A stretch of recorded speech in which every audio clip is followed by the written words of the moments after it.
Guys, കുറേ ദിവസമായില്ലേ നമ്മൾ കണ്ടിട്ട്. ഞാനാണ് ഇന്നെ ഫാമിലിയുടെ കൂടെ ഔട്ടിങ്ങിനാണ്. ഫാമിലിയിലുള്ള എല്ലാവരും ഇല്ല, എന്നാൽ ഉള്ളവരെ വെച്ചിട്ട് നമുക്ക് പോവാം. കുറേ നാളായിട്ട് പ്ലാൻ ചെയ്യുന്നതാണ് ഇവരുടെ കൂടെ എവിടെയെങ്കിലും കറങ്ങാൻ പോണെന്ന്. പക്ഷെ ഇന്നാണ് സമയം കിട്ടുന്നത്. ഔട്ടിംഗ് എന്ന് പറയുമ്പോൾ അത്ര വലിയ ബെഡാ കറങ്ങലൊന്നുമല്ല, നമ്മുടെ എറണാകുളത്ത് തന്നെ അവിടെ ഇവിടെയൊക്കെ പോകും, അത്ര തന്നെ. ഞാനും അമ്മയും വലിയമ്മച്ചും ഒരുമിച്ചായിരുന്നു പോയിട്ടുണ്ടായിരുന്നത്. ഞങ്ങളുടെ കൂടെ 3 പേരും കൂടെ വരാനുണ്ടായി. അവർക്ക് വേണ്ടിയിട്ട് ഞങ്ങൾ വടക്കേക്കോട്ടയിലാണ് വെയിറ്റ് ചെയ്തത്. കുറേ നേരം വെയിറ്റ് ചെയ്തു, എന്നിട്ട് അവർ വന്നില്ല. അപ്പൊ പിന്നെ ഞങ്ങൾ വിചാരിച്ചു അതിൽ കൂടെ കുറച്ചു നേരം നടക്കാന്ന്. അവിടെ വെച്ചാണ് ഓനെ ആദ്യമായിട്ട് കാണുന്നത്. എന്റെ വലിയമ്മച്ചാണ് ഈ പുള്ളിയുടെ കൂടെ പോയി പിക്ക് എടുക്കുകയും ചെയ്തു. അപ്പോഴത്തേക്കും അവർ വന്നു കേട്ടോ.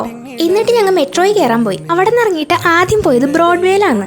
അവിടെ ചെന്നപ്പോ എല്ലാരും വേറെ വേറെ വഴിക്ക് തിരിഞ്ഞു കേട്ടോ. ഞാൻ വലിയമ്മച്ചിന്റെ കൂടെ ചെരുപ്പ് നോക്കാനായിട്ടോ കയറിയത്. എന്നിട്ടോ അതൊട്ട് വാങ്ങിയില്ല, വേറെ എന്തൊക്കെയോ വാങ്ങുകയും ചെയ്തു. ഒരു ഉച്ചമുക്കാലൊക്കെ ആയപ്പോഴത്തേക്കും ഞങ്ങൾ ഫുഡ് കഴിക്കാൻ വേണ്ടിയിട്ട് പോയി. ബിരിയാണി വിട്ടിട്ട് നമുക്കൊരു കളിയില്ല, അതുകൊണ്ട് എല്ലാരും ബിരിയാണി തന്നെയാണ് വാങ്ങിയത്.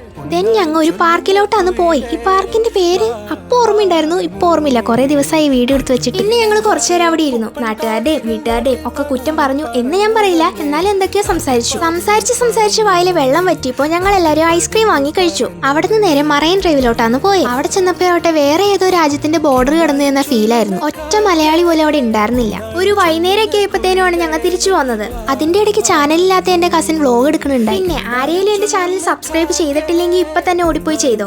ആരൊക്കെയോ എന്റെ ചാനൽ അൺസബ്സ്ക്രൈബ് ആക്കിയിട്ട് പോയിട്ടുണ്ടായി. അവർക്കൊക്കെ നല്ലത് മാത്രം വരട്ടെ. അപ്പൊ എന്തായാലും അത്രേ ഉള്ളൂ ഇന്നത്തെ വീഡിയോ. ബൈ.